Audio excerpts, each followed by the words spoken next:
आज जो मैं सुनाने जा रहा हूं ये वृंदावन की सच्ची घटना है। इसे आंखें बंद करके सुनिएगा ताकि आपको ठाकुर जी के साक्षात दर्शन हो।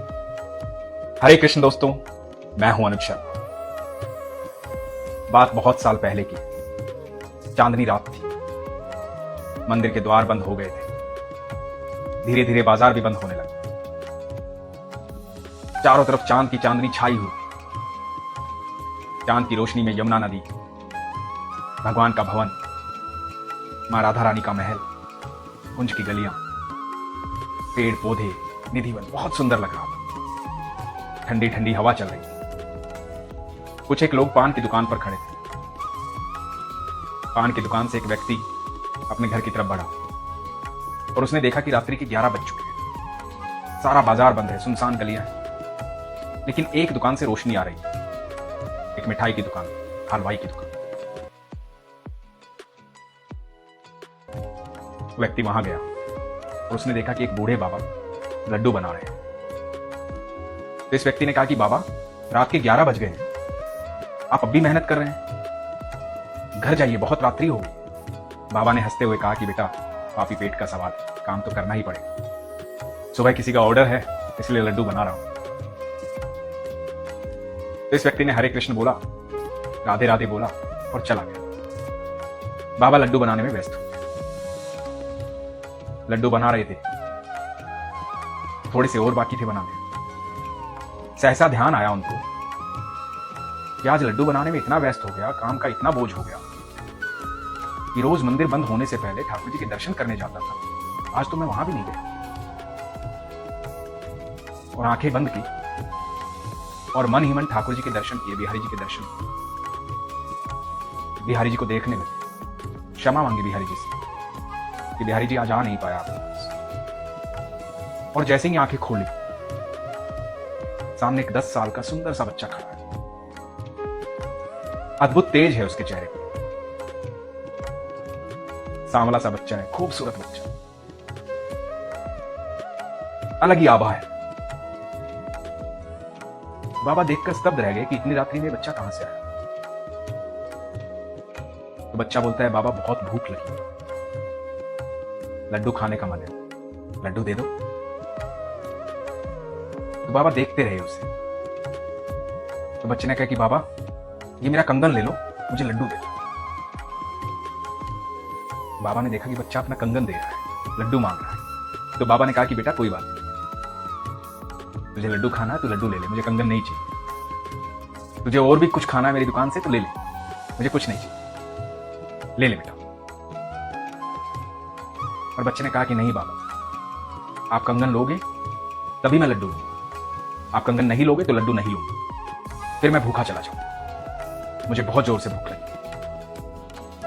तो बाबा ने मन रखने के लिए कहा कि ठीक है, कंगन दे दे। बाबा ने सोचा कि जब लड्डू खा लेगा तो इसको कंगन वापस कर दे। बच्चे ने कंगन दिया, बाबा ने दोनों हाथों में लड्डू दे दिए। बाबा इधर कंगन लेके रखने लगे और जैसे ही उधर देखा जहां बच्चा खड़ा था, वहां बच्चा नहीं था। बाबा को लगा कि लड्डू लेकर बच्चा भाग गया, भूखा था। और बाबा ने अपना सारा काम पूरा किया, दुकान बढ़ाई और घर की तरफ जाने लगे। बस एक बात सोच रहे थे कि बच्चा बहुत सुंदर था और संस्कार कितने नेक थे। मुफ्त में नहीं लेना चाहता था, चाहता था कि खाना है लेकिन कंगन ले लो तब खाऊं। पर बहुत रईस परिवार का बच्चा लग रहा था, अमीर परिवार का बच्चा। फिर बाबा सोचने लगे कि इतने अमीर परिवार का बच्चा था तो भूखा कैसे था और अकेला क्यों आया यहां। कहीं माता पिता से नाराज तो नहीं था, और माता पिता को ध्यान रखना चाहिए, रात्रि बहुत हो गई थी। ये सोचते सोचते घर पहुंचे, बिस्तर पर लेट गए, लेकिन दिमाग से वो छवि नहीं हट रही थी उस बच्चे की। वो खूबसूरत बच्चा बार बार याद आ रहा था। मन कर रहा था कि उसे दोबारा से देखूं। तो बाबा ने सोचा कि ठीक है, जब बच्चा घर पहुंचेगा हाथ में कंगन नहीं मिलेगा, क्योंकि कंगन सोने का है, तो माता पिता पूछेंगे कंगन कहां है। फिर वो बताएगा कि भूख लगी थी, ऐसे ऐसे वहां कंगन देकर आ गया। तो कल माता पिता उस बच्चे के साथ मेरी दुकान पर आएंगे, और जब दुकान पर आएंगे तो मैं उसे देख लूंगा। कल्पनाओं के इस सागर में आकर के बाबा निंद्रालीन हो गए, सो गए। सुबह उठे, दिनचर्या शुरू की।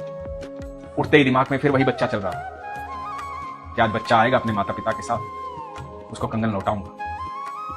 और कुछ दिमाग में चल ही नहीं रहा था। बड़ी कोशिश की दिमाग को शांत करने की, लेकिन हो ही नहीं रहा। बार बार बच्चा ध्यान में आ रहा है। दुकान पर पहुंचे, दुकान खोली, अपना पूजा पाठ किया, सारा काम किया, दुकान पर बैठ गए, सोचे जा रहे हैं कौन था बच्चा, आया नहीं अभी तक। इतने में देखा कि मंदिर के भंडारी जी जो है तो दुकान के सामने से जा रहे हैं घी लेने। घी का पात्र उनके हाथ में। तो बाबा की आदत थी रोज की, भंडारी जी को आवाज दी, जय हो बिहारी जी की, कैसे हो भंडारी जी। तो भंडारी जी ने जवाब दिया, जय हो बिहारी जी, ठीक हूं बाबा। तो बाबा को लगा कि भंडारी जी उदास है। भंडारी जी को बोले, क्या हुआ भंडारी जी, बड़े उदास लग रहे हैं आप, ऐसा तो कभी नहीं देखा आपको। तो भंडारी जी बोले, क्या बताएं बाबा, ठाकुर जी का कंगन चोरी हो गया। कल मैंने अपनी आंखों से देखा था, उनके दोनों हाथों में कंगन थे, आज एक ही हाथ में कंगन। पता नहीं कौन चोरी करके ले गया ठाकुर जी का कंगन। और ये बात इधर भंडारी जी कह रहे थे और इधर बाबा जो है वो एकदम स्थिर हो गए। तो भंडारी जी ने देखा कि ये क्या हुआ, बाबा के चेहरे पे पसीना ही पसीना, होठ कांप रहे हैं, बोलना चाह रहे हैं, बोल नहीं पा रहे, शरीर कांप रहा है। बाबा को एहसास हो चुका था कि ठाकुर जी से मिल चुके हैं। ठाकुर जी आए थे अर्धरात्रि में, लेकिन कैसे बोले। ठाकुर जी को देखने के बाद जुबान कहां रह जाती है आदमी के मुंह में। तो ठाकुर जी है, उनकी ऊर्जा ही अलग है। पूरा ब्रह्मांड उनकी ऊर्जा से चलता है, तीनों लोग उनकी ऊर्जा से चलते हैं। उन्हें देखने के बाद बोले कैसे कोई। भंडारी जी ने कहा, क्या हुआ बाबा। बड़े कांपते हाथों से वो कंगन उठाया। भंडारी जी से पूछा, क्या ठाकुर जी का कंगन है। भंडारी जी बोले, बाबा आपके पास कहां से आया, यही ठाकुर जी का कंगन। बाबा ने सारा वृतांत बताया। आंखों से अश्रु बह रहे, बता रहे थे, मेरे कन्हैया रात को आए थे मेरे पास, भूखे थे मेरे कन्हैया। बोले, कंगन ले लो बाबा, मुझे लड्डू खाने। कंगन नहीं लोगे तो लड्डू नहीं लूंगा, भूखा चला जाऊं। और बाबा रोते रहे, सारी बात बताते रहे। भंडारी जी को याद आया कि कल रात्रि में ठाकुर जी को लड्डू का भोग ही नहीं लगाया। तो भंडारी जी कंगन लेकर के ठाकुर जी के पास वापस चले। इधर बाबा अपने कन्हैया को याद करते हैं, कृष्णा को याद करते हैं। यही माया है मेरे ठाकुर, आप दिल से याद करो, वो प्रकट हो जाते हैं। वो कभी भी, कहीं भी, कैसे भी, किसी के पास भी आ सकते हैं। आप जानते नहीं हैं, आप सबके साथ वो हर पल रहते हैं। आप दिल से याद नहीं करते। और जब आप दिल से याद करोगे, आत्मा से याद करोगे, आप यकीन मानना ठाकुर जी आपके सामने आ जाएंगे। बाबा को याद आया था कि आज मंदिर नहीं गया, आंखें बंद करके मानसिक पूजा कर लेता हूं, मेरे ठाकुर को देख लेता हूं। जैसे ही ठाकुर का ध्यान किया, ठाकुर जी सामने। यही तो माया है उनकी। एक बार दिल से याद करके देखो, यकीन मानना ठाकुर जी आपके साथ खड़े हो। वो तो रहते हैं आपके साथ। उन्होंने श्रीमद् भगवद गीता में कहा है, मैं हर जीव के साथ साक्षी भाव में रहता हूं, हर पल रहता हूं। आप एक बार पुकार के तो देखो ठाकुर को, अपने आप आपको अनुभूति हो जाएगी कि कृष्ण आपके साथ है। अपने विश्वास को मजबूत रखो, अपना ख्याल रखो। हरे कृष्ण।